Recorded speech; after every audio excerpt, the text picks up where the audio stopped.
আল্লাহ রাব্বুল আলামিন কুরবানির আদেশের ব্যাপারে কোরআনে হাকিমের মধ্যে বলেন, ছোট্ট একটি সূরা সূরাতুল কাউসার। আল্লাহ পাক রব্বুল আলামিন বলছেন, ফাসাল্লি লিরাব্বিকা ওয়ানহার। আল্লাহ বলেন, তুমি তোমার প্রভুর উদ্দেশ্যে নামাজ পড়ো এবং কুরবানি করো। সুবহানাল্লাহ। এখানে নাহার মানে হচ্ছে পশু জবাই করা। এটা হচ্ছে উত্তম কাজ। আল্লাহ নামাজের নির্দেশনা যেমন দিলেন, কুরবানির নির্দেশনাও তেমন দিলেন। তাহলে কেউ যদি নামাজ আদায় করে, কুরবানি না করে, অ্যাবিলিটি থাকার পরেও আমরা শেষে এটা বলবো যে কত টাকা থাকলে কুরবানি দিতে হবে। তো অ্যাবিলিটি থাকার পরেও যদি সে কুরবানি না করে, তাহলে আল্লাহর এই বিধানকে সে অমান্য করল। অমান্য করার কারণে গুনাহগার হবে, তার সম্পদের বরকত কমে যাবে। কারণ অ্যাবিলিটি আছে কিন্তু আল্লাহর বিধান সে মানে না। সম্মানিত মুসল্লিনে কেরাম, তাফসিরে তাবারিতে এসেছে, তাবারি রহমাতুল্লাহি আলাইহি তিনি উল্লেখ করেছেন, নামাজ ও কুরবানিকে একসাথে উল্লেখ করে আল্লাহ রব্বুল আলামিন এটাই দেখিয়েছেন উভয় তার সন্তুষ্টির মাধ্যম। নামাজ যেমন সন্তুষ্টির মাধ্যম, নামাজের সাথে সাথে কুরবানিও আল্লাহর সন্তুষ্টির মাধ্যম। সুবহানাল্লাহ। তাহলে কুরবানি আমাদের করতে হবে। যাদের অ্যাবিলিটি আছে অবশ্যই কুরবানি করতে হবে। শর্ত হলো আমরা আমাদের নিয়াতকে সুন্দর করে নিব, শুদ্ধ করে নিব। আল্লাহর আদেশ গেল 2 নম্বর, তাকওয়া অর্জনের মাধ্যম।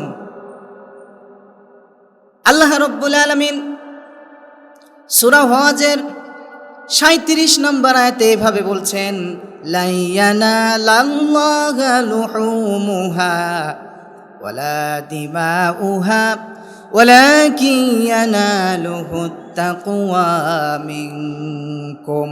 আল্লাহ বলেন, বান্দারে, তোমাদের কুরবানির রক্ত, মাংস, এগুলো কোনো কিছু তোমাদের রবের কাছে পৌঁছায় না। তোমাদের রবের কাছে তোমাদের যেই জিনিসটি পৌঁছায় সেটা হলো তোমাদের অন্তরের মধ্যে আছে তাকওয়া। তাকওয়া, তাকওয়াই হলো তোমাদের রবের কাছে পৌঁছায়। সুবহানাল্লাহ। তাহলে কুরবানির বাহ্যিক রূপ নয়, বরং অন্তরের খাঁটি নিয়াত আল্লাহর কাছে গ্রহণযোগ্য। পশুর মাংস, রক্ত আল্লাহর দরকার নেই। আল্লাহর দরকার হলো বান্দার আনুগত্য। বান্দা কতটা আনুগত্যের সাথে আল্লাহর হুকুম মেনে চলতেছে, আনুগত্যের সঙ্গে আল্লাহর বিধান পালন করতেছে। আল্লাহ পাক রব্বুল আলামিন এটাই দেখতে চায় যে বান্দার মধ্যে তার রবের প্রতি কতটা আনুগত্য রয়েছে, রবের বিধানগুলি কিভাবে সে আদায় করে। কোনো বান্দা যদি আল্লাহর হুকুম না মানে, তাহলে কি তার রবের আনুগত্য করলো? বলেন, করলো না। আল্লাহর বিধান না মানলে সে কিভাবে আনুগত্য করলো? ওস্তাদের যদি কথা না শোনে, টিচারের ছাত্র যদি কথা না শোনে, তাহলে কি আনুগত্য করলো?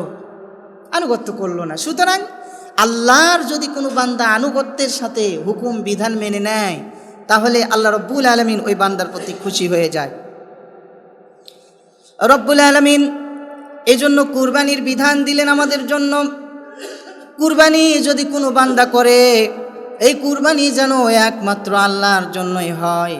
এজন্য কোরআনে হাকিমের মধ্যে রব্বুল আলামিন বলেন, কুল ইন্না সলাতি ওয়া নুসুকি ওয়া মাহইয়ায়া ওয়া মামাতি লিল্লাহি রাব্বিল আলামিন। আল্লাহু আকবার।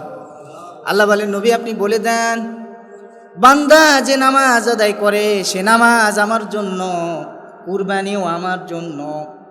বেঁচে আছে বান্দা, বেঁচে থাকাও আমার জন্য। যখন কোনো বান্দার চলে যাওয়ার হুকুম হয়ে যাবে, বান্দা যখন চলে যাবে, সে চলে যাওয়াটাও আমার জন্য।